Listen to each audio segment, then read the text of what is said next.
Milers de persones han celebrat este cada setmana el 10è aniversari de Bioparc, que va obrir les portes precisament l'últim dia de febrer de fa 10 anys. El Parc Valencià ha programat una sèrie d'activitats com ara xerrades amb cuidadors, espectacles de percussió i dansa africana, sorpreses per als animals o degustació de la tarta d'aniversari. Bioparc s'ha convertit en estos 10 anys en un dels millors centres de conservació d'espècies de tota Espanya. Actualment té més de 3.000 exemplars i per les seues instal·lacions han passat més de 5 milions de persones.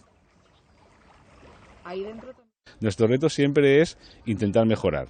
Cada año intentamos mejorar y sobre todo queremos, pues ahora, dentro de lo que es Bioparc, pues mejorar algunas instalaciones, como siempre, porque todos los años mejoramos recintos.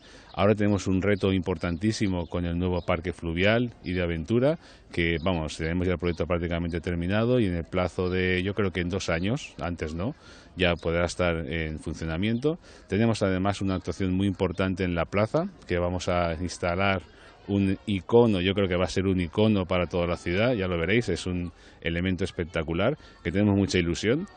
Y luego, aparte, el mantenernos en el día a día, porque para nosotros cada día es un reto.